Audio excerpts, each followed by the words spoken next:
The Secrets of Life with Subhas Agam.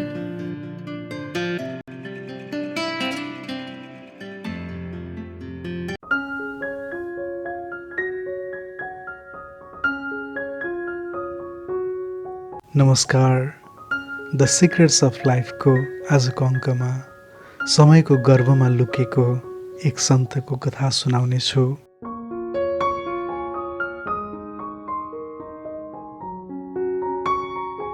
वैकुण्ठवासी Shri 1008 Madhusudanacharya स्वामीजी महाराजले विक्रम सम्वत 2012 आफ्ना गुरुको आदेश लिएर त्रिवेणी धाममा निर्माण गर्नुभएको पीठ हो यो श्री लक्ष्मी वेङ्कटेश बालाजी मन्दिर।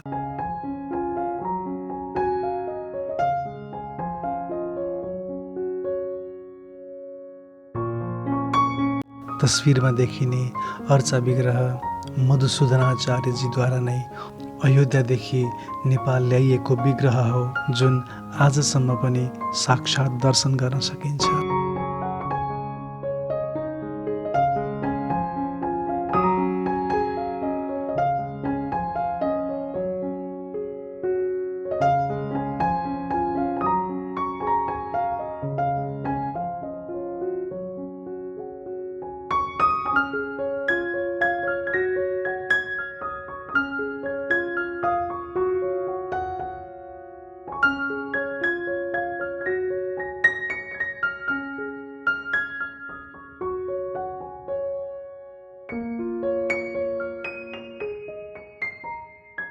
आजको सुगम समयमा पनि पुग्न कठिन हुने त्रिवेणी धाममा त्यो समयमा मन्दिर निर्माण गर्ने कर्म सजिलो त थिएन होला।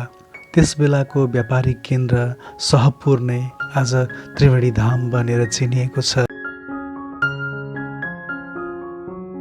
त्रिवेणी धामको वैष्णव टोलामा अवस्थित यो मन्दिरका वर्तमान महन्त हुनुहुन्छ आचार्य स्वामी श्री चक्रपाणीजी। युवावस्थामा महन्तको गरिमामय सेवा गरिरहनुभएका विद्वान युवा महन्तसँग आजको सत्सङ्ग गर्नेछौँ।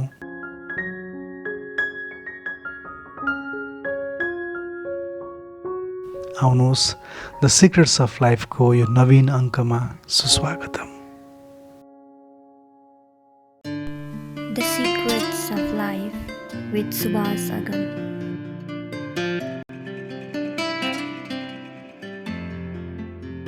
त्रिवेणी नभएर नामै सहपुर, अन्नलाई सह भन्छन् नि।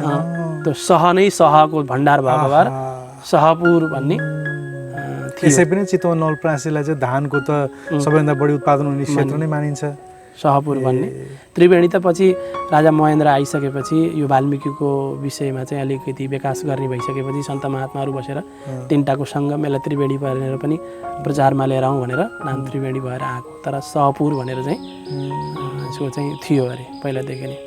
जब से हम स्वामी भए, जब से हम महात्मा भए, करम हमार फूटी, स्वामी स्वामी भजन लागे, लगन राम से छुटी। अब म स्वामी भएँ त मेरै भजन गर्न थाले, त म त भजन गर्ने भइन नि त फेरि त। तो जब म महन्त भएँ, म साधु भएँ, महात्मा भएँ, ठुलो मान्छे भएँ, म त भाग्य फुटेको भएँ। किन मेरो रामसँग लगन छुटिसकेपछि त अर्थै रहेन नि त। शास्त्रले के भन्छ भन्दा अन्न दोषो ज्ञान विरोधी। तपाईँसँग कति ज्ञान छ भनेर भन्नको लागि तपाईँ कस्तो अन्न खानुहुन्छ, अनि तपाईँ मोक्ष प्राप्त गर्नुहुन्छ कि गर्नुहुन्न, तपाईँ मुक्त हुनुहुन्छ कि हुनुहुन्न भनेर जान्नको लागि तपाईँको सङ्गत कस्तो छ। यो रामानुज शब्द भन्ने शब्द मैले मुखबाट रामानुज भनेर उच्चारण गर्छु, तर पुग्छ दुईतिर, भगवान्लाई नि पुग्छ, गुरुलाई नि पुग्छ। मैले भन्छु एउटा शब्द, तर पुग्छ दुईटालाई। किन भन्दा रामानुज शब्द नै कस्तो रहेछ त भन्दा भगवान्वाची शब्द पनि रामानुज रहेछ। यो जगत खेती हो, भगवान् पुरुष हुनुहुन्छ, पुरुषोत्तम, क्षेत्रज्ञोस्मी भन्नुभएको छ। भगवान् खेती गर्ने किसान हो, गुरु पनि किसान हो। त्यो दुईटैले खेती गर्नुहुन्छ। खेतीबाट खेती के हो त भन्दाखेरि यहाँ भएका जीवलाई मुक्त गरेर वैकुण्ठ पुर्याउनु, धाममा पुर्याउनु। The Secrets of Life with Subhas Agam.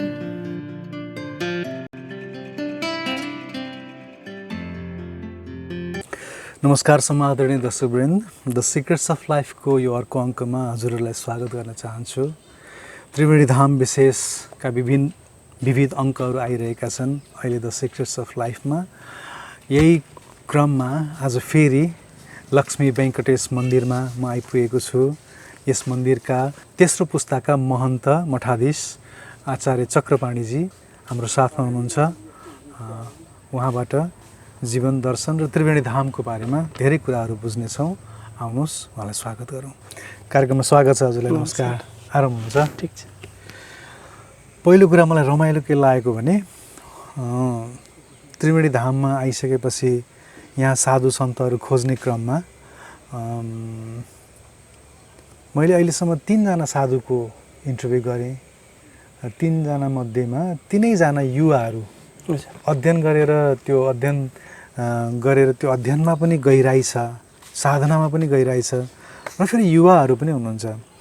यो बडा मिठो संयोग के युवाहरूको जमात यहाँ रहेछ अहिले। त्यो यो संयोगले त्यस्तो भएको होला के होला? यो प्रत्येक दशक हुन्छ, शतक हुन्छ हैन? हजुर। यो एउटा पिढी चल्ने क्रममा यो सबैतिर तपाईले जहाँ भेट्नुभयो, जसलाई भेट्नुभयो, सायद गजेन्द्र मोक्षधाममा कृष्ण प्रपन्नाचार्यजी उहाँ पनि तेस्रो पिढीमै पर्नुहुन्छ। तेस्रो पिढी। अनि यहाँ पनि हजुर तेस्रो पिढी। त्यो पिढी नै त्यो खालको चाहिँ अहिले चलिरहेको भएर युवा नै भेटिरहनु भयो होला। अद्भुत अद्भुत। होइन, राम्रो कुरा के भने युवा र फेरि ज्ञान पनि भएका, अनि त्यो चाहिँ बडा अद्भुत संयोग हो। यो बडा मिठो लागिरहेको छ।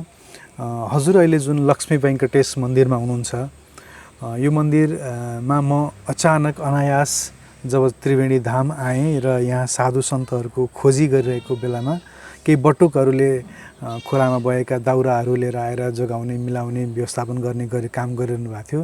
त्यही क्रममा म त्यो आश्रममा अनायास प्रवेश गरेँ र यहाँका आचार्यको हुनुहुन्छ, यहाँका चाहिँ मठाधीशको हुनुहुन्छ भनेर सोध्ने क्रममा हजुरको बारेमा थाहा भयो।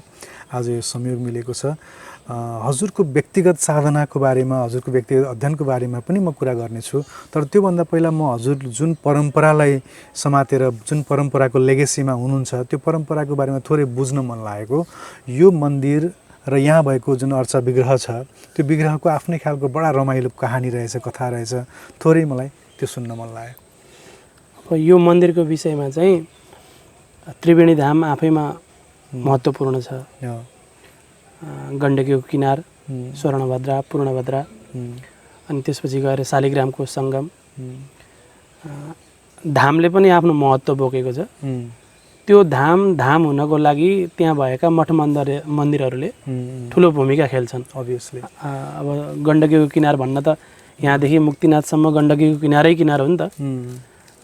विशेष गरी यहाँ चाहिँ किन विशेषता छ त भन्दा एउटा धाम पनि भयो र मठ मन्दिरहरू साधु सन्तहरूको एउटा जमघट हुने अवस्था भएको कारणले गर्दाखेरि यो धाम पनि भयो। त्यही बिचमा चाहिँ अब हाम्रो मन्दिरको पनि स्थापना भयो। अब धाममा मन्दिरहरू स्थापना हुनु, धर्मशालाहरू स्थापना हुनु त्यो कुनै ठुलो कुरो भएन। हाम्रो परम गुरु, जस्तै मेरो गुरु, त्यसपछि गुरुको गुरु परम गुरु हुनुभयो 1008 स्वामी मधुसूदन आचार्यजी महाराज। यसरी साधना गर्ने क्रममा, तपस्या गर्ने क्रममा घुम्दै घुम्दै कहाँ जाने त, कहाँ गएर तपस्या गर्ने, कहाँ गएर साधना गर्ने क्रममा मुक्तिनाथ जान्छु, मुक्तिनाथ गएर साधना गर्छु भनेर मुक्तिनाथ पुग्नुभयो। पुगिसकेपछि स्वप्न भयो कहाँ शिरमा आएर बस्छस् जस्तो उहाँलाई महसुस भयो। अब साधक हुनुहुन्थ्यो, साधकहरूले स्वच्छ सपना देख्छन् अरे। स्वप्नबाट, अब विपनाबाट भन्दा पनि सपनाबाट राम्रो ज्ञान हुने भएको भएर मुक्तिनाथबाट शिरमा बस्नुभन्दा पनि दामोदर कुण्ड शिर, त्यसरी शिरमा बस्नुभन्दा पनि चरणमा बसेको उपयुक्त हुन्छ भन्ने सोचेर उहाँ त्रिवेणी आउनुभयो। त्रिवेणी आइसकेपछि सपनाबाट नै त्यो निर्देश भयो। त्यो निर्देश पश्चात यहाँ आउनुभयो। त्रिवेणी आउनुभयो अनि साधना गर्न थाल्नुभयो। साधना गर्दै जाने क्रममा यो पलमा शिरमा नबसेर बरु चाहिँ तर चरणमा बस भनेर भनिरहँदा यो क्षेत्र नै चरण हो भन्ने कुरा चाहिँ कसरी जान्ने?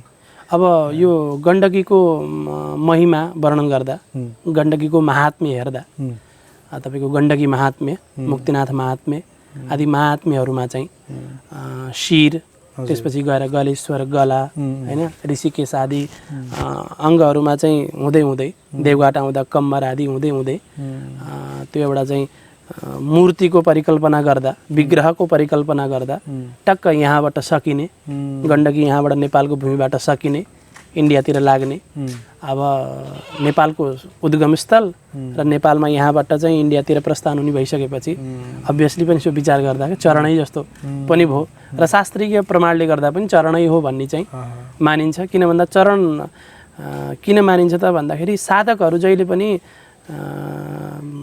माताको पिताको चरणका सेवक नै हुन् के। अनि हाम्रो गुरु मात्रै साधक हुनुभयो त भन्दा वाल्मीकि पनि ठुलो साधक हुन् के। हजुर हजुर। त वाल्मीकि पनि चरणमै आएर बसे हैन। वाल्मीकिको यो क्षेत्र हो, वाल्मीकिको क्षेत्र भएको कारणले गर्दा अहिले पो वाल्मीकि आश्रम पर देखिन्छ। वाल्मीकिले जल भर्न आउने ठाउँ नै हो हैन। वाल्मीकिको क्षेत्र पनि भएका कारणले गर्दाखेरि चरणमै बसेर चरणमा बस्दाखेरि चाहिँ चरणमा बस्ने योग्यता कति बेला आउँछ त भन्दा जति बेला आफूलाई एकदम सूक्ष्म महसुस गर्छ, सानो महसुस गर्छ। जबसम्म व्यक्तिले आफूलाई सानो महसुस गर्दैन, एकदम चाहिँ आफूलाई सानो बनाउँदैन, तबसम्म उसलाई ज्ञान आउनै सक्दैन। पहिला त धेरै कुरा समेट्नको लागि पात्र बन्नु पर्यो, के अरे खाली बन्नु पर्यो नि त। खाली भाँडोमा नै धेरै चिज राख्न सकिन्छ। आउनुभयो, यहीँ बस्नुभयो, साधना गर्नुभयो, साधना गरिसकेपछि हजुरको अनि अब शिष्य परम्पराहरू बढ्दै गए। सन्त महात्मासँग भनिन्छ नि, हुँदैन केही पनि तर थाप्न आउने चाहिँ धेरै हुन्छन्। अनि साधना गर्न आएको अब यो भिडभाड हुने भयो। एउटा कवीरको भनाइ छ के, साधना गर्ने ठाउँमा चाहिँ सकेसम्म आफ्ना चाहनेहरूलाई नराख, यी बाधक हुन्छन्। गुरुले एउटा सानो प्रसङ्ग सुनाउनुहुन्थ्यो क्या।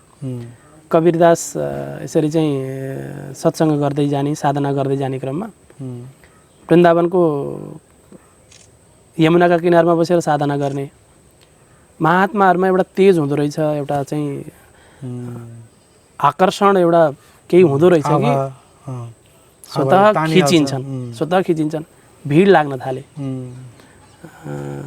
के भन्छ अरे, जब से हम महंत भए, जब से हम स्वामी भए, जब से हम महात्मा भए, करम हमार फूटी भन्छन् कि हिन्दीमा। जब से हम स्वामी भए, जब से हम महात्मा भए, करम हमार फूटी, स्वामी स्वामी भजन लागे, लगन राम से छुटी। अब म स्वामी भएँ त मेरै भजन गर्न थाले, त म त भजन गर्ने भइन नि त फेरि त।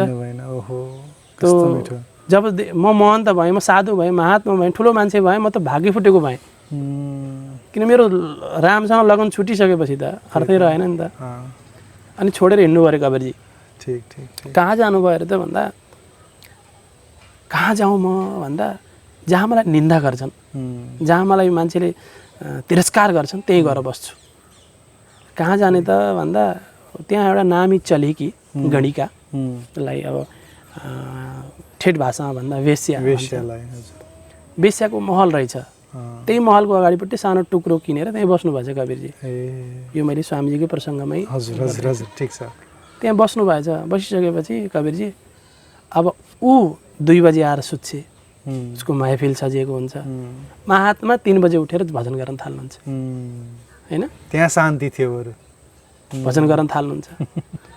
अनि तर महात्माले भजन गर्दाखेरि उसलाई डिस्टर्ब भइरहेछ। उसलाई डिस्टर्ब भयो नि त। अब बिहान उठ्नुभयो, घन्टी बजाउन थाल्नुभयो होइन, गोविन्द गोपाला के हो नि प्रभु यो चाला, उहाँको अब यही भजन चल्न थाले। बस यही भन्ने महात्मा, गोविन्द गोपाला के हो नि प्रभु यो चाला, नेपालीमा भन्नुपर्दा होइन। विचित्रको भगवान्कै चाल त हो। अनि यसलाई बडा गाह्रो भएछ वेश्यालाई। यसले आफ्ना यारहरूसँग भनी, कोही दिक्कत कोही परेशानी, बाँकी त केही पनि छैन। यो कवीर भन्ने एउटा महात्मा यहाँ बसेको छ। अब वेश्यालयको घर अगाडि गएर बसिसकेपछि त शिष्य परम्पराहरू आउने भएन नि त, बेकार महात्मा हो भन्ने भए, उताको टेन्सनै भएन महात्मालाई। उसले समस्या गरिरहेछ मलाई। त उनीहरूले के गरेछन् त भन्दा, अब गणिकाका यारहरूले गएर चाहिँ कवीरको झुपडीमा आगो लगाइदिएछन्। आगो लगाइसकेपछि पनि कवीर बसेर गोविन्द गोपाल के हो नि प्रभु यो चाल। यस्तो भइदियो कि बडा ठुलो हुरी आयो। छानै उडाएर लिएर गएर गणिकाको घरमा महलमा खस्यो। खसिसकेपछि त अब उसको पो महल जल्न थाल्यो है। जलिसकेपछि अब कराउन थाली, चिच्याउन थाली, रुँदै आई, तैँले के भनिस् तेरो भगवान्लाई, मेरो घरमा आगो लाग्यो। त कवीरले भन्थे अरे यो तेरो र मेरो झगडा होइन, यो त तेरो यारको र मेरो यारको झगडा हो।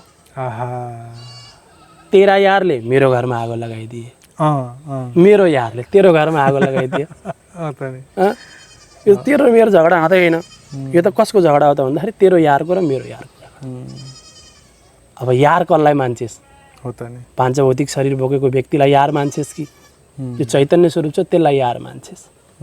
त साधना गर्ने क्रममा स्वामीजी यो क्षेत्रलाई शान्ति थियो त्यति बेला, पवित्र थियो, शान्ति थियो, यस्ता तपाईँको यो चहल पहल धेरै थिएन, साधना गर्ने बस्ने। अनि एउटा मन्दिरको परिकल्पना आयो, शिष्यहरूले चाहिँ यसरी मन्दिर बनाउनुपर्छ भन्ने जोड गरिसकेपछि परिकल्पना गर्नुभयो। आफ्ना गुरुलाई गएर सोध्नुभयो, गुरु एउटा मन्दिर बनाउनु पर्यो। गुरुले मन्दिर बनाउन त सजिलो छ, चलाउन गाह्रो छ, के छ त्यसको पछाडिपट्टिको व्यवस्था भनिसकेपछि ओहो त्यो पनि हो। फेरि आफै किसान जस्तो बनेर केही जमिनहरू तयार पार्नुभयो। जमिनहरू तयार पारेर भोगरागको लागि पछि व्यवस्था राम्रो चलोस्, कसैसँग हात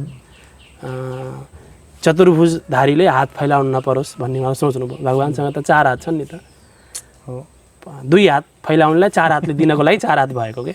चतुर्भुजधारीले नै माग्न त मिलेन। अब मैले चतुर्भुजलाई स्थापना गरिसकेँ भने चतुर्भुजलाई नमाग्ने बनाउनुपर्छ भन्ने सोचेर अहिले धेरै चतुर्भुजधारीहरू माग्दै हिँडेछन् नि त। चतुर्भुज धारण चाहिँ गरेका छन्, तर चलाउन माग्न परेको छ, अवस्था त्यस्तो छ। अनि सोच्नुभयो, जमिनको सिर्जना गर्नुभयो। जमिनको सिर्जना गरेर अनि अब त्यहाँबाट आउने अन्नबाट मन्दिर चल्ने, अतिथि अभ्यागतले भोजन गर्ने। सिद्धान्त एउटा के बनाउनु भयो त भन्दा भगवानको जमिनबाट उब्जिएको अन्न भगवानलाई भोग लगाउने, कोही भोका नजाउन्, यहाँबाट आएका बच्चाहरू पढ्ने, सुत्न भलै व्यवस्था नहोस्, खानामा कोही गुन्जाइस नहोस्। भोजन गरेपछि व्यक्ति शरीरमा एनर्जी भइसकेपछि, जस्तै गाई भैँसीहरू कपडा नलाए पनि त चल्छ नि, त्यो एनर्जी धेरै भयो भने व्यक्ति पनि नाङ्गै पनि बस्न सक्छ क्या। तर भोजन चाहिँ चाहियो, भोजनको राम्रो व्यवस्था गर। आवास निवास भनेको त पछि व्यवस्था हुँदै गयो भने चल्दै जान्छ। त्यसरी सिर्जना भयो। सिर्जना भइसकेपछि उहाँ साधक हुनुहुन्थ्यो, खेतीमै बस्ने, खेती गर्ने, खेती गरेरै अन्न भगवानलाई लिएर आउने। कहीँ जानुभयो भने पनि आफ्नै अन्न बोकेर जाने। शास्त्रले के भन्छ भन्दा अन्न दोषो ज्ञान विरोधी। तपाईसँग कति ज्ञान छ भनेर भन्नको लागि तपाईँ कस्तो अन्न खानुहुन्छ अनि तपाईँ मोक्ष प्राप्त गर्नुहुन्छ कि गर्नुहुन्न, तपाईँ मुक्त हुनुहुन्छ कि हुनुहुन्न भनेर जान्नको लागि तपाईँको सङ्गत कस्तो छ। अन्न दोषो ज्ञान विरोधी, संसर्ग दोषो मोक्ष विरोधी भन्छ। अन्न कस्तो भोजन गर्नुहुन्छ? स्वामीजी हामीलाई भन्नुहुन्थ्यो क्या, जब द्रौपदी भीष्म पितामह बाणशय्यामा सुतेका थिए, बाणशय्यामा सुतेका भीष्म पितामह हजारौँ बाण लागेको छ। त्यति बेला युधिष्ठिर जानुहुन्छ। युधिष्ठिर गइसकेपछि युधिष्ठिरलाई राजधर्म, मोक्ष धर्म सबै धर्मको बारेमा बताउनुहुन्छ। स्त्री धर्म, दान धर्म सबैको धर्म बताइसकेपछि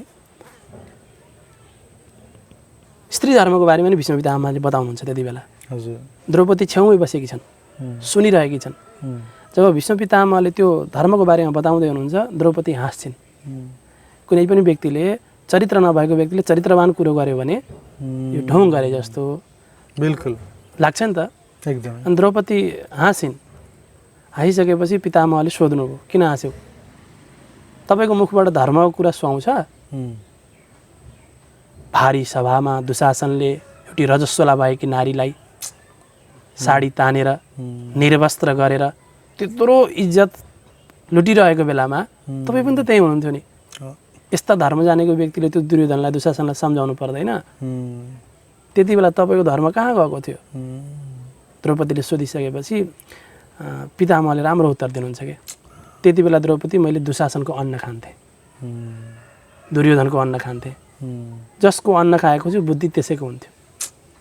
आज मेरो शरीरमा एक थोपो रगत पनि छैन, अन्नबाट रगत बन्यो रगत एक छोपो पनि छैन निर्मल छु पवित्र छु शुद्ध छु आज ममा त्यो धर्म निस्किएको छ आज मैले बोलेका बाणीहरू जति पनि छन् यी पवित्र छन् सायद मसँग दुर्योधनको अन्न अझै पनि रहन्थ्यो भने निस्किन्थेन होला निदाएको व्यक्तिले पूर्ण रूपले स्पष्ट रूपले बोल्न सक्दैन मातेको व्यक्तिले सम्पूर्ण ज्ञान भए पनि उजागर गर्न सक्दैन नि त केही न केहीले ढाकेको हुन्छ नि त ज्ञानीहरूको ज्ञान र शक्ति केले ढाकेको हुन्छ त भन्दा अन्नले ढाकेको हुन्छ त्यो अन्न शुद्ध छ पवित्र छ भने चाहिँ त्यो ज्ञान उजागर हुन्छ प्रकाशमा आउँछ त्यो अन्न चाहिँ विशेष गरेर शुद्ध अन्न खानुपर्छ र भगवानलाई चढाउने अन्न पनि शुद्ध हुनुपर्छ र भगवानलाई चढाउँदा मागेर होइन आफ्नै मेहनत गरेर भगवानले त मलाई बेला त्यो स्वर्गद्वारी आश्रमको याद आइरहेको छ कि स्वर्गद्वारी प्रभुले पनि त्यो मन्दिरमा यज्ञ गर्ने त्यहाँ त हवन नित्य हवन हुन्छ त्यो हवनको लागि चाहिँ आफूले नै खेतहरूको व्यवस्थापन गरेर र आफ्नै अब त्यहाँ केही कृषकहरूलाई काम दिएर अनि त्यहाँको आफ्नै मन्दिरको स्वामित्व भएको खेतबाट लिएर आएको अन्न मात्रै चढाएर हवन गर्ने भनेको सुने मैले त्यो पवित्र मानिन्छ हैन अरूसँग मागेर लिएर आएको दक्षिण भारतमा सम्पत कुमार भन्ने भगवान हुनुहुन्छ उहाँको आफ्नो खेत छ ए हजुर त्यो खेतमा खेती गर्न जाँदाखेरि पण्डितजीहरू हजुर अर्चकहरू खेतमा जानुहुन्छ पुण्य वाचन गरेर खेतलाई अभिषेक गर्नुहुन्छ त्यो खेतलाई शुद्ध्याउनुहुन्छ खेतलाई शुद्ध्याइसकेपछि अनि त्यसपछि गएर ती जो खेती गर्नेहरूलाई पनि शुद्ध्याइन्छ पवित्र बनाइन्छ खेती गरिसकेपछि धान उत्पन्न हुन्छ फेरि धानलाई पनि सेचन गरेर शुद्ध्याइन्छ प्लस त्यसमा जुन अहिलेका विषादीहरू औषधिहरू पनि प्रयोग गरिँदैन शुद्ध हुन्छ त्यो पनि यहाँसम्म कि शास्त्रले त के भन्छ भन्दा इन्जेक्सन लगाएको गाईको दुध पनि भगवानलाई हुँदैन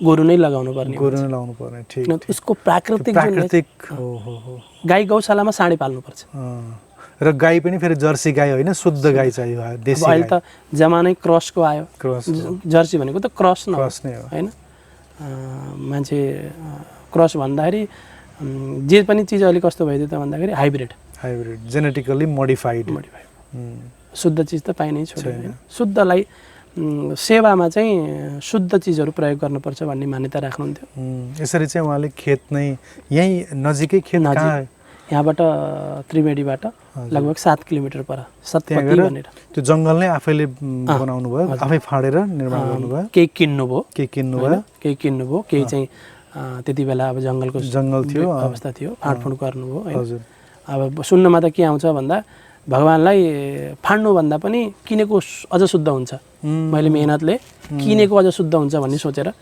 फाड्दा किन भन्दाखेरि प्रकृति सबैको हो जङ्गल जनावरको पनि हो हैन भन्ने सोचेर उहाँले अझ हाम्रो पहिलाका आमाहरूले चाहिँ उहाँले के भन्नुहुन्छ भन्दा 6000 रुपैयाँ ऋण खोजेर म खेत किन्छु भनेर ऋण खोजेर अनि त्यो जमानाको 6000 त धेरै ठुलो कुरा 400 रुपैयाँ बिघा जमिन किनेर अनि वर्षेनी धान चाहिँ तिरेर ऋण तिरेर हैन कतिले चाहिँ स्वामीले फाड्नु भएको भन्दा नि हैन स्वामीजी फाड्नेवाला पक्षको हुनुहुन्थेन फाड्नु भनेको अतिक्रमण गर्नु नै हो त्यो त्यसमा अझै पनि शुद्धता हुन्न भनेर स्वामीले किन्नु भएकै हो भनेर चाहिँ अहिले पनि स्वामीजीकै नाममा लाल पूर्जा थिए ती जमिनहरू सबै स्वामीजीकै नाममा लाल पूर्जा थिए आफ्नो शेष उपरान्त चाहिँ लक्ष्मी वेङ्कटेश मन्दिर त्रिवेणी धाम भनेर चाहिँ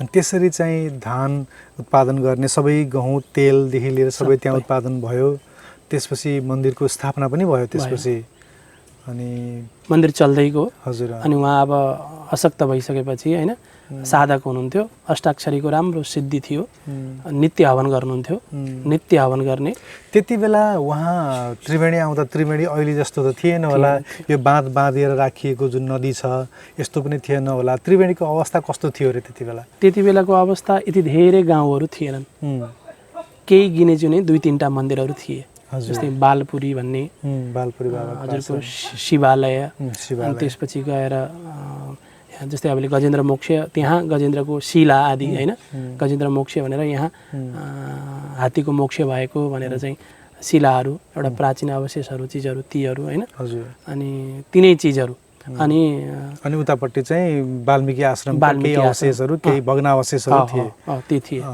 अनि के अरे चाहिँ आस्था चाहिँ थियो मान्छेहरू जाने आउने चाहिँ चल्थ्यो विशेष गरी माघे औँसी चाहिँ भव्य मेला लाग्ने त्रिवेणी मेला लाग्ने ऊ थियो मेलाले पनि परिचित भएको यात्रीहरू सबै यही डुङ्गामै यात्रा गर्थे हजुरको यो यतापट्टि गएपछि अरुङ खोला चोरमारा हजुरको दुम्कीबास आदि गरिसकेपछि नारायणघाटसम्मका क्षेत्रका रामपुरदेखिका व्यक्तिहरू मेला गर्न यही नदीको किनारा डुङ्गा आउने डुङ्गाबाट नै उहाँबाट आउँथे अनि यो क्षेत्र चाहिँ कस्तो थियो भन्दाखेरि नेपालका अन्नहरू फलहरू सुन्तलाको त यहाँ ट्रकका ट्रक चाङ लाग्थे अरे अब इन्डिया जानको लागि यो पुलसुलबाट जाने थिएन यहीँबाट हजुरको यहाँ देख्न सकिन्छ पर पछाडिपट्टि त्यो अहिले जुन बाँध बाँधिरहेको छ त्यो चाहिँ एउटा बन्दरगाह जस्तै थियो सामान ओसार पसारै हुने त्यस्तो थियो अरे त्रिवेणी नभएर नामै सहपुर अन्नलाई सह भन्छ नि त्यो सह नै सहको भण्डार भएको भएर सहपुर भन्ने त्यसै पनि चितवन नवलपरासीलाई चाहिँ धानको त सबैभन्दा बढी उत्पादन हुने क्षेत्र नै मानिन्छ सहपुर भन्ने त्रिवेणी त पछि राजा महेन्द्र आइसकेपछि यो वाल्मिकीको विषयमा चाहिँ अलिकति विकास गर्ने भइसकेपछि सन्त महात्माहरू बसेर तिनटाको सङ्गम यसलाई त्रिवेणी भनेर पनि प्रचारमा लिएर आउँ भनेर नाम त्रिवेणी भएर आएको तर सहपुर भनेर चाहिँ यसको चाहिँ थियो अरे पहिलादेखि नै यसरी चाहिँ चलेको यो चाहिँ ठिक त्यसरी अहिले तपाईँको त्यो आश्रममा हुनुहुन्छ अनि गुरुको देहावसानपछि हजुरको गुरु अहिले जुन माधव स्वामीजी भन्ने हुनुहुन्थ्यो माधवाचार्य स्वामीजी हाम्रो चाहिँ शिष्य परम्परा उहाँ प्रथम गुरु पनि ब्रह्मचारी हुनुहुन्थ्यो ब्रह्मचारीले एउटा उत्तराधिकारी चयन गर्ने उसैलाई पुत्रको रूपमा आफ्नो शेषपछिको रूपमा उहाँले विद्यार्थी राख्नुहुन्थ्यो गाई राख्नुहुन्थ्यो गौशालाहरूमा टन्न गौ थिए प्राय यहाँ साधना गर्नुभयो यहाँ साधना गरिसकेपछि अब मन्दिर स्थापना गरिसकेपछि यहाँ साधना गरेर बस्नु भएन उहाँ मधुसूदन आचार्य स्वामीजी उहाँ खेतीमा जानुभयो वहीँ गाई राख्नुभयो वहीँ बच्चाहरू राख्नुभयो वहीँ पढाउनु भयो बच्चाहरूलाई पढाउने त्यो अहिले त्यो जग्गा अहिले पनि हाम्रो नाममा छ र त्यहाँ पनि के कुटी छ हवन छ सबै कुरा छ तर अहिले जीर्ण अवस्थामा भइसक्यो होइन किन भन्दा हिजोको जस्तो आश्रममा मन्दिरहरूमा व्यक्तिहरू बस्ने अवस्था कम भइसक्यो कि किनभने सबै व्यस्त भए हिजोको दिनमा गुरुको समयमा हजुरको 60-70 जनाले भोजन गर्थे किन भन्दाखेरि 16 वर्ष 17 वर्षकी एउटी युवती पनि पतिको देहावसान पश्चात अब विवाह गर्थिनन् सिधै आश्रममा आएर बस्थिन् अहिले पनि हाम्रो आश्रममा 16 वर्षमा विधवा भएर आएर जीवनभरि जीवनयापन गरेकी आमाहरू हुनुहुन्छ अहिले तपाईँ त्यहाँ देख्नुभयो दुईटी आमाहरू उहाँले 16 वर्षदेखिको उमेरमा आएर यहीँ बसेर त्यही खेतीमा त्यही मेहनत गरेर अहिले जीवनै त्यहाँ यापन गरेका धेरै यस्ता महात्माहरू भए गाई राख्ने अनि बच्चाहरू राख्ने अनि आफूलो जो प्राथमिक शिक्षा जो छ प्रथमासम्म 8 कक्षासम्मको पढाइदिने त्यहाँबाट हाम्रो गुरुस्थान अयोध्या पठाइदिने यति बेला चाहिँ यो हजुरको हिँड्दै निचलोल गएर त्यहाँबाट चाहिँ हजुरको चाहिँ बस चढेर हैन रेल पनि थिएन बसमा चढेर अनि अयोध्या गएर विद्यार्थीहरूले पढ्ने चलन थियो त्यही पढ्ने क्रममा मधुसूदन आचार्य स्वामीजीका एउटा अभ्यल शिष्यहरू धेरै थिए कसलाई उत्तराधिकारी चयन गर्ने त नि भनेर भन्ने क्रममा अब गुरुहरूले सुनारले त्यति चाहिँ सुनलाई त्यति हिरालाई त्यति चाहिँ जोहरीले ख्याल गर्दैन होला त्यति गुरुले शिष्यलाई ख्याल गर्नुहुन्छ एउटा चाहिँ गुरुको हो अरे त भन्दा एउटा जोहरी नै हो अरे कि परख गर्न पर्यो हैन परख गर्नको लागि परख गरेमा धेरै शिष्यहरू भए किन भन्दाखेरि कसलाई राख्ने जसले चाहिँ मार खान पनि सकोस् सम्मानलाई पनि पचाउन सकोस् अपमानलाई पनि पचाउन सकोस् धेरै मान्छेहरू सम्मान पचाउन सक्ने त हुन्छन् अपमान पचाउन नसकेर ओग्लिन्छन् नि धेरै गाह्रो हुन्छ अपमान त्यो दुईटै पचाउन सकोस् त्यसै क्रममा कसलाई राख्ने त भन्दा जस्तै मेरा गुरु माधवाचार्य स्वामीजी भन्ने हुनुभयो उहाँलाई उत्तराधिकारी चयन गरिसकेपछि उहाँले यता मठ सञ्चालन गर्न थाल्नुभयो गुरु उता बस्नुभयो 58 त्यस्तै 54-55 तिर होला उहाँको देहावसान भइसकेपछि माधवाचार्य स्वामीजी महाराजले मन्दिर सञ्चालन गर्नुभयो अनि विद्वान हुनुहुन्थ्यो व्याकरण वेदान्त साहित्य धर्मरत्न विशारद दिल्लीमा भएको शास्त्रार्थमा राम्रो पदक जितेर राम्रो हजुरको नेपालमा प्रख्यात हुनुहुन्थ्यो तर साधु हुनुहुन्थ्यो कि हजुर विद्वान व्यक्तिहरूमा के हुन्थ्यो त भन्दाखेरि साधुता भएका कारणले गर्दा प्रचारमा कम आउने विद्वता छ सबै कुरा छ विद्वताले के गर्दो रहेछ त भन्दाखेरि साधु हुनमा प्रेरित गर्दो रहेछ कि प्रचार हुनुमा भन्दा पनि साधु हुनुमा प्रेरित गर्दो रहेछ तर के हुँदो रहेछ त भन्दाखेरि प्रचार हुनको लागि केही चिजहरू चाहिँ मोडिफाई गर्नुपर्ने रहेछ केही चिजहरू प्रचारमा आउनको लागि जो हो त्योभन्दा अलिक पृथक हुनु पर्यो त्यो साधुहरूले जान्दा रहेनछन् जसले गर्दाखेरि त्यत्रो विद्वता भइकन प्राचीन अवस्थाको मन्दिर भइकन सबै कुरा भइकन पनि देशभरि सबैले जाने विद्वताको हिसाबमा तर जुन एउटा वर्चस्व कायम गरेर गर्न आफ्नो ठाउँमा सम्प्रदायको लागि त गर्नुभयो होइन त्यो साधुताको गुण धेरै भएका कारणले गर्दा साधुलाई परख्नेले मात्रै जाने अरूले चाहिँ जान्न पाएनन् जानेनन् भन्दा पनि जान्न पाएनन् त्यसपछि हजुरको आगमन हुन्छ अनि उहाँको पनि देह अवसान भयो उहाँ चाहिँ रोगी हुनुभयो कस्तो भयो भन्दाखेरि धेरै कार्यक्रममा हिँड्ने कार्यक्रममा धेरै सप्ताहहरू हजारौँ सप्ताह उहाँले भन्नुभयो यज्ञहरू गर्नुभयो ठुला ठुला स्कुलहरू बने त्यो अवस्थामा अनि शास्त्रले के भन्छ भन्दा दुधै पनि 10 ठाउँको नखाऊ भन्छ पानीको त छोडिदिनुहोस् दुध पनि हजुर बरघाटमा हुर्केको व्यक्ति बरघाटमा भएको गाईबस्तुको दुध र झापामा भएको गाईबस्तुको दुधमा दुध त दुधै हो राम्रो क्याल्सियम त होला तर घाँसको परिकार चाहिँ फरक छ नि त फरक छ वातावरण फरक छ आमाले टमाटर खाइन् भने बच्चाले हाम्रो सुत्केरी आमाले टमाटर खाइन् भने बच्चाले चाहिँ तपाईँको दिशा बिगारिदिन्छ दुधको कारणले नै हो उसले त टमाटर त खाएको छैन त्यो यात्रा गर्ने क्रममा धेरै यात्रा गर्नुहुन्थ्यो जसले गर्दाखेरि चाहिँ अनि अब सबैको स्वीकार गर्नु पर्यो महात्माहरूले त गाह्रो कस्तो हुन्छ भन्दाखेरि अतिथि भएर घरमा पुग्नुभयो अथवा अभ्यागत बनेर घरमा पुग्नुभयो सत्कारको रूपमा घरमा लिएर गए यति गुरु भन्नु पर्यो यति गरेर 10 ठाउँमा गर्दै 10 लिटर पुग्ने भयो हजुर होइन कि त म केही पनि लिन्न हाम्रो परम गुरु जस्तै केही पनि लिनुहुन्थेन उहाँले सप्ताह भन्न जाँदा पनि आफ्नै चामल पोको पारेर जानु होइन त्यस्तो गर्नु पर्यो होइन मन्दिरमै जाँदा पनि त्यस्तो गर्नुहुन्थ्यो अनि उहाँ चाहिँ चाँडै रोगी हुनुभयो हजुर डायबिटिजको धेरै पेसेन्ट हुनुहुन्थ्यो 59 वर्षको उमेरमा यहाँको अहिले माथि हाम्रो कमलनारायण स्वामीजी र हाम्रो स्वामीजीहरू लगभग एउटै उमेरको हुनुहुन्छ एउटै बेलामा सङ्घर्ष गरेका स्वामीजीहरू हुनुहुन्छ उहाँ चाहिँ चाँडै नै जानुभयो चाँडै नै गइसकेपछि उहाँलाई दाह संस्कार गरियो जलाएरै दाह संस्कारै गरियो विधिपूर्वक जलाएर नदीको किनारमै त्यसपछि हजुर चाहिँ आइपुग्नु भयो उहाँ चाँडै गएको भएर म चाँडै आउनु पर्यो हजुर होइन हजुर पनि यही पहिलेदेखि शिष्य हुनुहुन्थ्यो म चाहिँ हजुरको 12 वर्षको उमेरमा यहाँ आएँ अध्ययनको क्रममा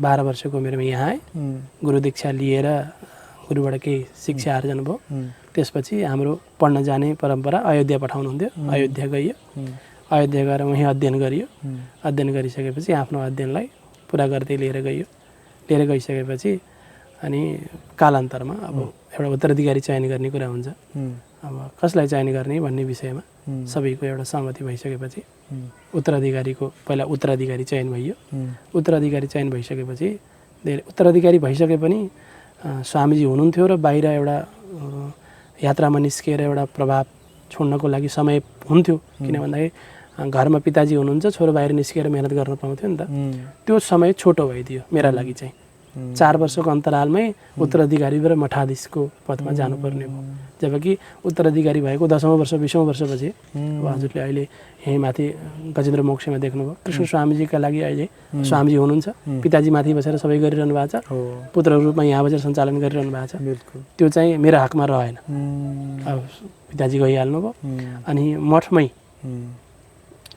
मठकै चाहिँ तपाईँको व्यवस्थापनमै भएका कारणले गर्दाखेरि चाहिँ 26-27 वर्षकै उमेरबाट मठमै अब परम्परागत चलेर आएको चिजलाई तोड्न गाह्रो हुन्छ फेरि हजुर सुरुमा आफैले स्टार्ट गरेर गएको चिजमा अब यो परम्परालाई पनि यथावत राख्नै पर्यो बाहिर पनि बजारमा पनि निस्किनै पर्यो किन भन्दाखेरि अहिलेको अवस्थालाई हेर्दाखेरि त बडा जीर्ण अवस्थामा पुगिसकेको छ हाम्रो सनातन धर्म होइन त्यसलाई पनि लिएर जानु पर्यो त्यसले गर्दाखेरि चाहिँ आश्रममै अवस्थित भएर आश्रमको व्यवस्थापनमै व्यस्त रहिएको अवस्था छ अहिले चाहिँ त्यही त नि यो कहानी मलाई यसर्थ पनि सुन्न मन थियो कि हामीलाई हेरिराख्ने दर्शकलाई पनि यहाँ आश्रम कस्ता कस्ता रहेछन्, कसरी कस्ता कस्ता साधु सन्तले चाहिँ यी मन्दिरहरू आश्रमहरू बनाउनु भएको रहेछ भनेर बुझ्नु मन लागेको थियो, त्यसले सोधेँ। यहाँ चाहिँ अहिले मूलतः बालपुरी बाबाको चाहिँ एउटा मन्दिर भएको आश्रम भएको थाहा भयो। उतातिर नागा बाबाको आश्रम, यता हाम्रो अथवा गजेन्द्र मोक्षधाम, यिनै प्रमुख धामहरू छन् यहाँ होइन। अनि यी धामहरूमा हरेकले आफ्नो आफ्नो तरिकाले साधना गराइरहनु भएको छ, आफ्नो आफ्नो तरिकाले पूजा आराधना भइरहेछ। तर यहाँ देखिने मूलतः यो गजेन्द्र मोक्षधाम र यहाँको हाम्रो धाममा चाहिँ श्री वैष्णव को परम्परा चाहिँ अलिक बढी देखिन्छ। यसो गाउँ घुम्दाखेरि गाउँमा हरेक घरमा चाहिँ श्री वैष्णव परम्परासँग सम्बन्धित शङ्ख पद्म लगायतका चाहिँ ती चित्रहरू पनि देखिन्छन्। लगभग त्रिवेणी नै एक खालले श्री वैष्णवमय भएको छ होइन। यो श्री वैष्णव परम्पराले यस्तोसँग चाहिँ यो त्रिवेणीलाई चाहिँ बडा मजाले चाहिँ ओगटेको छ, अथवा श्री वैष्णव परम्परा नै यहाँ चाहिँ हावी छ, यो चाहिँ कसरी हुन गएछ। अनि त्यसपछि मलाई श्री वैष्णव परम्परामा बुझ्नु मन छ अलिकति। अब यो हजुरले मन्दिरदेखि लिएर गएर यो मन्दिरबाट अगाडि सिधा चल्दै गरेको यो एरिया जुन छ, यो नदीको छेउमा सटेको जो बाटो छ, यो टोलाको नाम नै वैष्णव टोला हो। यो टोल नै वैष्णव टोल हो। त्यही त हजुरको नक्सामै हरेक घरमा त्यो वैष्णवको जो शङ्खहरू देखिन्छ। हजुरको तपाईँको नक्सामै वैष्णव टोला हो यो। हजुर हजुर वैष्णव टोला, हजुर टोला टोलाको नाममा यो वैष्णव टोला हो। यो गुरुले सुरुमा आउँदाखेरि पहिला कस्तो थियो भन्दा गाउँ बसाइसकेपछि हेर्नु मन्दिर भएर मात्रै पनि भएन, मन्दिरको सेवा चल्न पर्यो। सेवा चल्नको लागि मन्दिरमा अब आरती हुन्छन्, अन्य सेवाहरू हुन्छन्। अब आरती भइरहेको छ, घडी घन्टा आदि बाजाहरू बजाउने पनि भएनन् भने त शोभा रहेन। त्यसको लागि त के गर्नु पर्यो त भन्दा एउटा चाहिँ परिवार त बनाउनु पर्यो। परिवार बनाइसकेपछि अनि फेरि महात्माहरूको सन्तहरूको स्वभाव कस्तो हुन्छ भन्दा जहाँ जान्छन् त्यहाँ एउटा परिवार क्रिएट गरिहाल्छन् कि गृहस्थले एउटा सीमित परिवार उसले अटोमेटिकली पाउँछ। एउटा दुलै ल्याउने बित्तिकै सालो पायो, जेठान पायो, सबै अटोमेटिकली पाउँछ, उसले तयार पार्नै पर्दैन। बस एउटा दुलै ल्याउनु पर्यो, त्यसपछि उसले सबै त्यो जति पनि पाउनुपर्ने हो सबै पाउँछ। जन्मिएपछि मामा अटोमेटिकली पाउँछ, अङ्कल अटोमेटिकली पाउँछ होइन। तर साधु महात्माले चाहिँ बनाउनु पर्छ। त्यो बनाउने क्रममा चाहिँ जस्तै अब प्रहलादजी हुनुहुन्थ्यो, हिरण्यकशिपुको छोरो प्रहलादजी, राक्षस जातिमा जन्मिएको प्रहलादजी, तपाईँको चाहिँ जातको पनि राक्षस, स्कुलमा पढ्न जानुभएको छ, सारा राक्षसका छोरालाई वैष्णव बनाइदिनु भयो उहाँले। सब पहिला वैष्णव बनाइदिनु भयो क्या, सब हरे कृष्ण भन्न थालेछन्, सीताराम भन्न थालेछन्, सबलाई वैष्णव बनाइदिनु भयो। त्यस्तै हो, एउटा प्रहलादजीले राक्षसका सारा छोराहरूलाई चाहिँ वैष्णव बनाइदिए जस्तै। यदि भन्न खोजेको चाहिँ सबै राक्षस भन्न खोजेको चाहिँ होइन, भनेको सबैलाई वैष्णव बनाइदिनु, वैष्णव जो आफ्नो जो पन्थमा छन् उनीहरूलाई त्यही गराइदिनु। श्री वैष्णव परम्पराको बारेमा धेर थोर हामीले सुनेका छौँ। अलिकति मलाई श्री वैष्णव परम्पराको बारेमा बुझ्न मन लागेको। मूलतः हामीले के मात्रै बुझ्यौँ भन्दा रामानुज, रामका अनुज लक्ष्मणको चाहिँ रिइन्कार्नेसन भएर जो रामानुज आउनुभयो उहाँबाट चलेको धारा हो यो। दक्षिण भारतबाट आएको हुनाले गजेन्द्र मोक्षधामको मन्दिरको बनोटको शैली, भित्रको त्यो डिजाइनहरू, आर्टहरू, कलाहरू पनि सबै दक्षिण भारतीय भएको हामीले सामान्य आँखाले देख्न सक्छौँ, त्यति हामीले बुझ्यौँ। तर यो वैष्णव परम्पराले खास दिन खोजेको के हो र अथवा वैष्णव परम्परामा जोडिनु पर्ने चाहिँ उपादेयता के हो, यसको बारेमा बताइदिनुहोस् त। अब जस्तै श्री वैष्णव सम्प्रदाय चाहिँ नामैमा हजुरले एकदम स्पष्ट छुटिन्छ। श्री भन्छ, यसलाई श्री सम्प्रदाय पनि भन्छन् हो, अनि रामानुज सम्प्रदाय पनि भन्छन् हो, अनि त्यसपछि गएर वैष्णव पनि भन्छन्। वैष्णवमा विष्णुका आराधक वैष्णव हो, विष्णुका आराधक जस्तै निमार्ग पनि भए, निमार्ग पनि वैष्णव भए, गौडिया पनि वैष्णव भए, श्री पनि वैष्णव भए होइन, वैष्णवहरू भए। श्री सम्प्रदाय विशेष गरी हामीहरू चाहिँ श्री वैष्णव भनेको श्री सम्प्रदाय। श्री सम्प्रदाय भनेको यो सम्प्रदायको सुरुवात कहाँबाट भयो त भन्दा लक्ष्मीबाट भयो।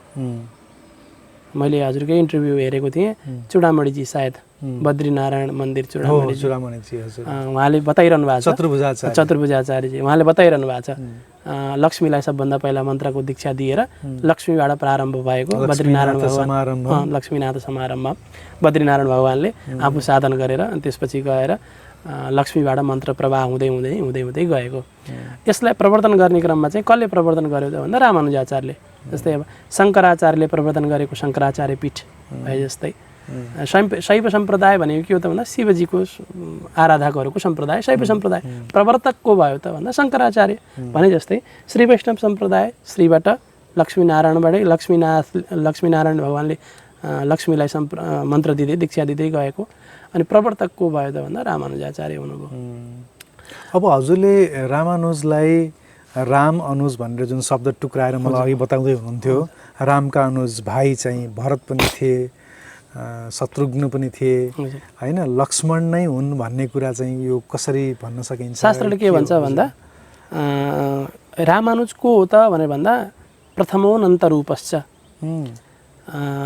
जस्तै अब रामावतारमा रामका भाइ भरत त थिए, शत्रुघ्न त थिए, तर शेषशय्यामा सुतेको शेष मात्रै थिए। यी रामानुज भनेका को हुन् त भन्दा प्रथमोऽनन्त रूपश्च। अनन्त भनेको वासुकी अनन्त नाग भन्छ नि त। प्रथमो अनन्त रूप, पहिलो रूप के हो त अनन्त हो, जो चाहिँ हजुरको वैकुण्ठमा जुन क्षीरसागरमा नारायण शयन गर्नुहुन्छ, शयन गर्नेवाला जो सर्प छ, हामी सर्प भन्छौँ, शान्ताकारम भुजग शयन, भुजग भनेको सर्प होइन, सर्पमा सुत्ने होला। त्यो सर्प कस्तो छ भन्दा विशिष्ट छ। अझ हजुरको वैकुण्ठ स्तव भन्ने एउटा स्तव छ, वैकुण्ठको बारेमा व्याख्या गरिएको। त्यो सर्प कस्तो छ अरे त भन्दा इच्छा अनुरूप चल्नेवाला छ।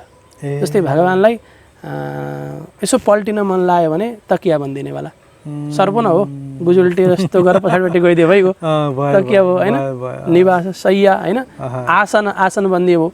अब सिंहासनमा बस्न छ भने गोलो भएर होइन, तपाईँहरूले टिभीमा हेर्नुभएको थियो नि, हनुमानजीले पुच्छर गोलो बनाएर आफै भएर बसेको जस्तै बनिदियो भयो। निवास शय्या आसन पादुका, निवास शय्यासन पादुकांशुको उपधान भनेको वस्त्र, जे चाहियो त्यो बनिदिने मिल्ने, त्यस्तो खालको पहिलो स्वरूप अनन्तको थियो। प्रथमोऽनन्त रूपश्च। द्वितीयो लक्ष्मण। जब भगवान् आउनुहुन्छ, जसरी स्त्रीले लक्ष्मीले छोड्दिनन् त्यसरी नै यी शेषले पनि छोड्नुहुन्न अरे के। द्वितीयो लक्ष्मणस्तथा। दोस्रोचोटि चाहिँ राम अवतार आउँदाखेरि चाहिँ लक्ष्मण बनेर आउनुभयो। तेस्रोचोटि कृष्ण अवतार लिँदा चाहिँ बलराम बन्नुभयो। तेस्रोचोटि चाहिँ अनि फेरि हाम्रो यो सम्प्रदायमा रामानुज भन्ने शब्द कस्तो छ भन्दाखेरि यो एउटा द्वन्द्व के छ भन्दा गुरु ठुलो कि भगवान् ठुलो भन्ने एउटा चर्चा चल्छ नि। गुरु गोविन्द दौ खडे काहुको लागि पाए, त्यो गुरु ठुलो कि गोविन्द के अरे चाहिँ भगवान् ठुलो भनेर भन्यो भने यो बडा ठुलो सवाल छ, यो छैन। तर हाम्रो यो रामानुज सम्प्रदायमा रामानुज शब्द कस्तो शब्द छ त भन्दा यो रामानुज शब्द भन्ने शब्द मैले मुखबाट रामानुज भनेर उच्चारण गर्छु, तर पुग्छ दुईतिर, भगवान्लाई पनि पुग्छ गुरुलाई पनि पुग्छ। मैले भन्छु एउटा शब्द तर पुग्छ दुईटालाई। किन भन्दा रामानुज शब्द नै कस्तो रहेछ त भन्दा भगवान्वाची शब्द पनि रामानुज रहेछ। यसपालि कृष्ण अवतारमा लक्ष्मण रामानुज हुनुहुन्छ भने राम अवतारमा, कृष्ण अवतारमा चाहिँ कृष्ण चाहिँ रामानुज हुनुहुन्छ। बुझ्नु भएन है? म बुझाउँछु। रामको अनुज लक्ष्मण, हजुर। यतापट्टि बलरामको अनुज कृष्ण। बलराम पनि रामै हो के, बलराम त दाजु हुनुभयो नि त। बलराम पनि रामै हो के। रामु बलरामलाई हामीले कि त बलु भनेर बोलाउँछौँ कि त रामु भनेर बोलाउँछौँ। त्यो बलरामानुज नै हो के, कृष्ण पनि रामानुज नै हो के। रामानुज भनेर बोलायो भने तपाईँको त्यहाँ एउटा शब्द छ कि हामी केटीकेटीमा सुन्थ्यौँ, कति बज्यो भन्ने शब्द र त्यहाँ के छ भन्ने शब्दमा एउटै शब्द के 6:30 भन्दा त्यहाँ के छ भन्दा 6:30, घडीमा कति बज्यो भन्दा 6:30, शब्द एउटै गइरहेछ, उत्तर दुईटा आयो नि त। त्यो रामानुज भन्ने शब्द पनि कस्तो छ त भन्दा रामानुज भन्दा गुरु र भगवान्वाची दुइटै छ कि। मैले गुरुको पक्षले ल्याएको छु नि, भगवान् मेरो शब्दमा यस्तो शब्द छ कि गुरु र भगवान् दुइटैलाई पुगिरहेछ। लड्न अब गुरु भगवान्ले मलाई बोलाएको भन्नुहुन्छ, गुरुले मलाई बोलाएको भन्नुहुन्छ, हजुरहरू लड्नुहोस्, म त सकेँ, मेरो आफ्नो कर्तव्य मैले आफ्नो गर्न सकेँ। त्यो रामानुज त्यो एउटा खालको चाहिँ विशिष्ट शब्द पनि छ, बुझ्नु नि। भगवान्मै समेटिने अरू शब्दहरू खोज्दै जानु भने हजुरले कम भेट्टाउनुहुन्छ। रामानुज शब्द त्यस्तो छ। द्वितीय लक्ष्मणस्तथा तृतीय बलरामश्च कलौ रामानुजो मुनि। ग्रन्थहरूमा कलियुगमा चाहिँ तिनै शेष, तिनै लक्ष्मण, तिनै बलराम, अब जस्तै अब गौडीय सम्प्रदायमा श्रीकृष्ण नै चैतन्य बनेर आएर हो हो यसलाई चाहिँ प्रचारमा ल्याउनु भयो भने जस्तै शेष नै चाहिँ रामानुज बनेर आएर हजुर यसलाई प्रचारमा लिएर आउनुभयो। किन शेष नै आउनुभयो त भन्दा भगवान् के हो भनेर जान्नको लागि, भगवान् को हो भनेर जान्नको लागि त निकट बसेको व्यक्तिले नै जान्दछ। निकट बसेको त शेषजी नै हुनुहुन्छ, अन्तरङ्ग हुनुहुन्छ। निवास, शय्या, आसन, पादुका, वाहन जे बन्न पर्छ सबै बन्नु भएको अवस्था थियो। त उहाँहरूले आएर अनि यो किन चाहिँ भगवान् नै आएर भनेको भए हुन्थेन त, किन फेरि त्यसरी शेषलाई पठाउनु पर्यो भन्ने प्रश्न नै उठ्छ। भगवान् आउनुभयो अरे के, भगवान् आउनुभयो, आइसकेपछि भगवान्ले धेरै मेहनत गर्नुभयो। त यहाँ हाम्रो एउटा प्रश्न चल्छ, गुरु ठुलो कि भगवान् ठुलो भन्ने विषयमा चाहिँ भगवान्ले जहिले पनि गुरु ठुलो बनाइदिनु भयो। तेरो गुरु दीक्षा लिएरै मेरो शरणमा आउनु भनेर भगवान् पनि मान्नुभयो के। भगवान्ले के भन्नुभयो त भन्दा यो सारा जगत भगवान्को खेती हो। वेदले के भन्छ, अहम अन्नम महन्नम, हामी सबै अन्न हो अरे।